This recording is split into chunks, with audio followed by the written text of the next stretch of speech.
Welcome to the deep dive. Have you ever had that feeling?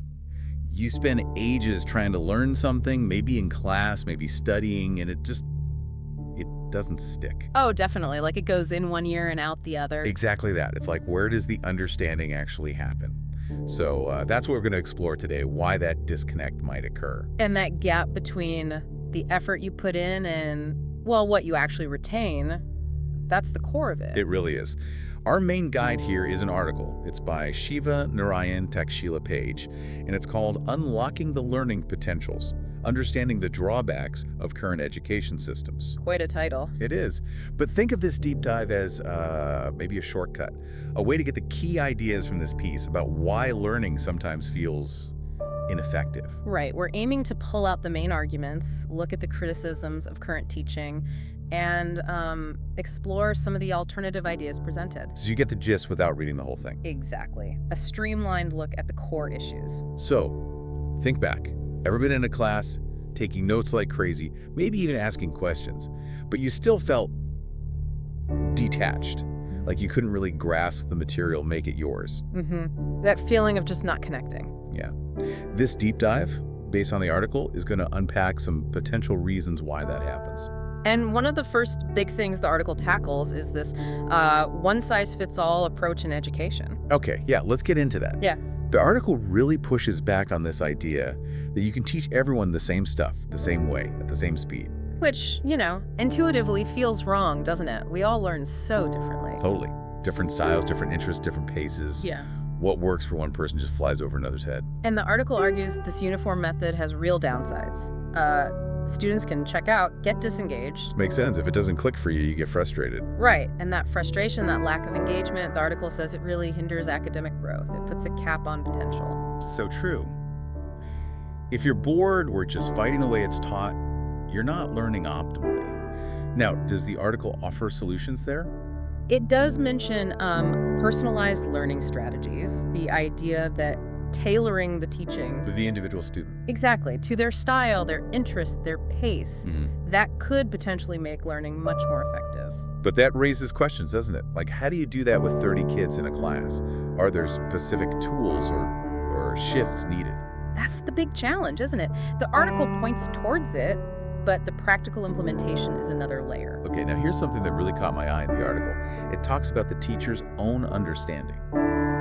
Their brain page, it calls it. Ah, yes, the brainwave. And it questions whether that teacher's understanding automatically translates into the student learning it right there in the classroom. That's a really key distinction the article makes. So the teacher prepares, right? They structure the lesson, they rehearse it mentally, they build this deep internal map, their brain page. Like they really know it. They do. But then the article drops this quote, let me find it. Here. Teaching is everything in school system, but it doesn't conduct learning transfer to students' brain in the classroom. Wow. That's pretty direct. It is. It's basically saying, look, great teaching is essential, obviously, but just because the teacher is presenting the information really well Doesn't mean the student is automatically building their own understanding, their own brain page at the same time. precisely. There's a potential gap between the delivery and the reception, or rather, the internal processing. Which makes you wonder about traditional lectures, maybe. Are they more about reinforcing the teacher's brain page? That's the kind of question the article seems to nudge us towards. And it leads naturally into the whole topic of homework. Right, homework. Yeah. We're always told it's crucial, yeah. Time to read, practice, really wrestle with the material outside of class. And that's the traditional justification the article outlines, because class time is often teaching focused. Homework is supposed to be where the student's learning happens. Exactly, but the article points out an implication there. Home is made school, and parents have to play the role of teachers. And speaking as a parent, that's not always easy or even feasible. Right. So this is where the article brings in this idea called learnography. Learnography, okay, what's that about? Well, fundamentally, learnography, as presented here, is about making sure the learning gets completed within the classroom itself. Fully completed. That's the idea. By applying what the article calls the dimensions of learning mechanism in the cerebellar learnography of brain. Cerebellar learnography. Sounds technical. It does, but I think the core idea is engaging deeper brain processes, like the cerebellum, which is involved in skills and procedural memory, making learning more automatic, more ingrained. But less about just memorizing facts and more about doing. Kind of. The goal is to create an environment where the book-to-brain knowledge transfer, as the article puts it, happens during the learning activities, during the problem-solving in class. Okay, so make the classroom the main learning hub, less reliance on homework. Interesting. And the article points out other broader issues too. Yes, several. It argues the system isn't really equipped for the 21st century. It also mentions the constant pressure from testing. Oh yeah, the stress and anxiety that causes. Exactly. And it keeps coming back to this core idea. Brainpage of subject matter is not made in classroom because of teaching performance. That fundamental mismatch again. It sounds like the focus on the teacher's activity might overshadow the student's activity. That seems to be the argument, that the emphasis on teacher presentation can lead to students being more passive learners in that setting, and that we're not fully using how our brains naturally learn. But interestingly, it does say something nuanced about management. What was it? Ah, yes. It says, learning management of classroom is not good, but teaching management is not bad in education systems. So it's not blaming teachers for being disorganized or anything. No, not at all. It seems to distinguish between managing the act of teaching effectively, which it says isn't bad, and managing the conditions for actual student learning effectively, which it suggests is lacking. That's a subtle but important point. It is. And it uses this analogy, comparing teaching to software development almost. It says, beta version is the learning mechanism of technology, and teaching isn't the beta version of book-to-brain knowledge transfer. So, like, technology iterates, improves, gets updated, but teaching methods might be stuck. That seems to be the implication, that maybe education hasn't adopted that iterative, constantly improving beta testing approach to knowledge transfer itself. Provocative. Okay, let's shift a bit. The article talks about cognitive science and skill learning. Right. It offers a specific take on traditional cognitive science. It suggests it often focuses on surface knowledge of cortical learning. Surface knowledge? Yeah. Like facts and concepts. Basically, yeah. Understanding things intellectually in the cortex, the outer brain layer. But the article contrasts this with motor knowledge of working ability for livelihood. Motor knowledge. Yeah. So practical skills, being able to do things. Exactly. Knowing about something isn't the same as being able to apply it effectively in the real world, especially for work. And the article really emphasizes this skill learning aspect for professional success. It does, and this ties back to brain learnography. The article suggests learnography focuses on procedural or implicit brain page development for learning and working. Procedural, implicit. So like building skills through practice until they become almost automatic. Yeah, like muscle memory, but for cognitive tasks. Ingrained, usable knowledge, not just abstract concepts. And learnography itself is quite broad in the article's description. Very broad. It's framed as improving learning across emotions, skills, knowledge, even innovation. It lists different kinds. Emotional, cognitive, school, rational, intuitive, creative, innovative learnography. Wow, okay. A whole spectrum. It sounds very holistic. It does. Like, it's trying to optimize the entire learning experience. You mentioned tailoring teaching earlier. If learnography covers emotions, skills, knowledge, what would that actually look like in a classroom? More projects. Yeah. Emotional check-ins. The article doesn't detail specific classroom activities extensively, but it implies a shift towards methods that integrate these different facets, perhaps more active experiential learning that engages emotions and builds skills alongside knowledge. And then there's this other term, zeidstream. Yes, zeidstream. According to the article, this is key for high-level performance. It's like a flow, maybe, developed through building those procedural skills via learning by doing. So practicing and refining tasks. Right. Fine-tuning the motor knowledge processing, as it says, to reach a higher level of competence. It's about that smooth, efficient application of skill. Okay, let's circle back to teachers. The article suggests their role might change to subject moderators. Or task moderators, yeah. It's presented as a potential evolution, and it connects directly back to finishing the learning in school. So if the task moderator guides the student through completing their learning during school hours, using this brain page theory of system learnography, then the argument is that homework becomes redundant. unnecessary. Because the learning, the application, the problem solving, it's all happened already. That's the model proposed. And the article links achieving a smart brain page and high grades to this moderated, in-class completion of learning tasks. Academic success comes from building that internal structure effectively during school time. This whole approach seems deeply rooted in how the brain actually processes information. The article gets into the biology. It does. It argues that the process of knowledge transfer in the classroom isn't always well-defined or consciously managed based on brain science. So less reliance on just teaching theories, more on brain-based learning. Exactly. It advocates for modular brain-based learning conducted in the classroom, moving beyond just pedagogical theories. It mentions neuroscience findings about the brain imaging, thinking, mapping. And that influences assessment, too. Apparently.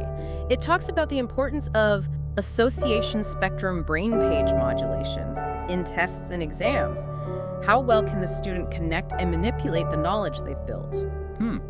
And there's an analogy with technology again. Yes, comparing smartphones to brain function. It says, giving a student a powerful smartphone is one thing, but what they really need for academic excellence is a smart brain page with high-speed zeidstream. So the internal processing power and efficiency is key, not just external tools. That's the focus, building the internal cognitive architecture. Okay, this word Zeid keeps popping up. Can we define that more clearly based on the article? Right, the Zeid. The article calls it the smallest unit of learning, like an atom of knowledge. A single unit. Yeah, and it says a Zeid provides an object's definition through two addresses, a naming address and a definition address. Naming and definition, like the word apple and the concept of what an apple is. Kind of, but interestingly, the article suggests the brain learns the definition address, what the thing is, its properties, before it fully grasps the naming address or the specific label. Really? That feels backwards to how we often teach. Learn the vocabulary word first. I know, but the article suggests we grasp the essence or function first. Maybe like recognizing a tool's purpose before you know its exact name. Okay, so the learning mechanism is always trying to build connections, a matrix of knowledge. Exactly, building this web, this matrix, through what it calls sequences of brain page modulation. And how are those sequences developed? Through things like question sets, chapter titles, things that structure the knowledge, and something called instance-guided object learning, or IGO. IGO sounds like learning through specific examples. That seems to be the idea, using concrete instances to help build the understanding of the object or concept within the classroom setting itself, actively guiding that transfer. Okay, let's revisit the critique of teaching performance.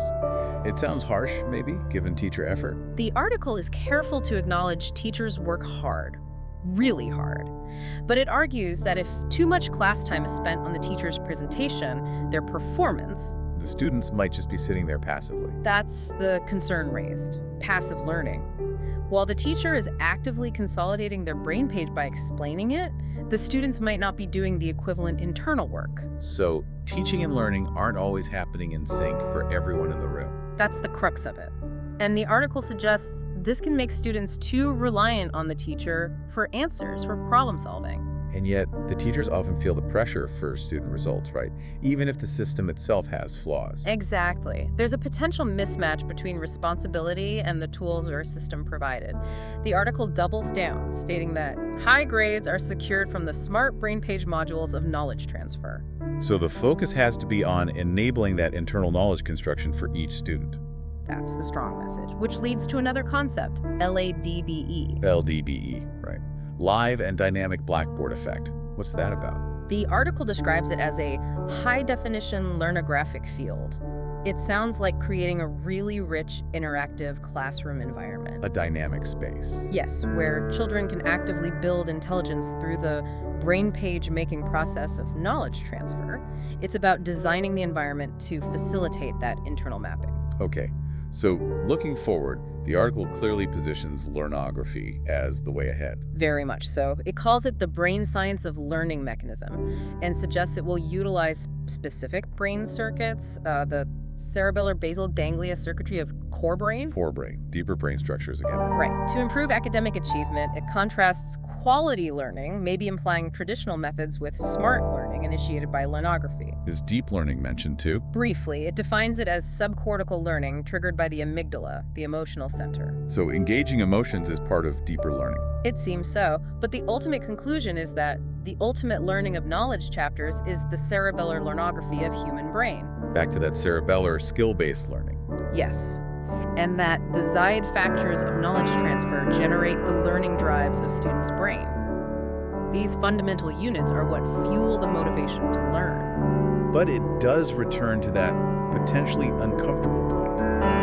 That current teaching, despite the effort, might be a waste of school hours if effective transfer isn't happening. It's a challenging statement, acknowledging teacher dedication while critiquing the system's effectiveness in facilitating student brain page development. And to support this brain-centered view, it highlights specific brain parts.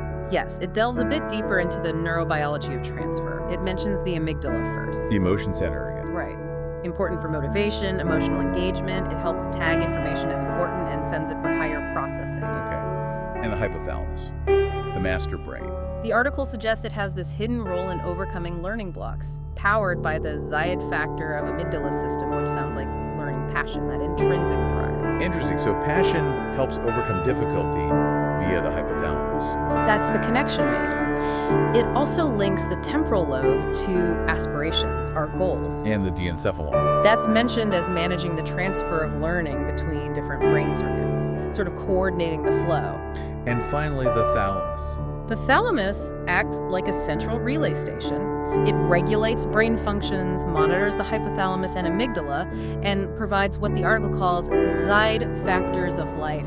Zeid factors of life. Yeah, it sounds like the motivational fuel or focus needed to push through difficult tasks to persevere in learning. So it's this incredibly complex, interconnected system in our brains. Exactly. Right. And the article's underlying point is that maybe our education systems haven't fully caught up with understanding or leveraging these biological mechanisms for learning. Which brings us back to that central tension, doesn't it? It really does. The undeniable dedication of teachers on one hand, and on the other, the article's potent questions about whether the methods they're often required to use are actually the most effective for deep, lasting learning transfer for every student. All right, so wrapping this up, our deep dive into this article by Shiva Narayan Sheila Page really brings forward a fundamental question. Is our current education setup truly optimized for how learning actually happens? Yeah, the article strongly suggests maybe not.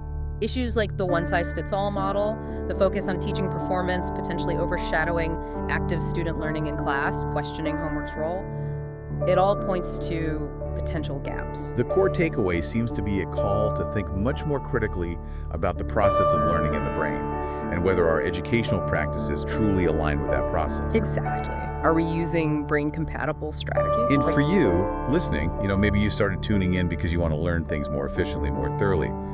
This discussion might resonate with your own experiences. So the thought to leave you with, based on these ideas, is what fundamental shifts might actually be needed to truly unlock the learning potential that the article's title talks about for every student? It definitely makes you reflect on your own learning journey, doesn't it? And perhaps invites a closer look at these concepts like learnography and brain-based learning. Food for thought. Thanks for taking this deep dive with us today. Until next time.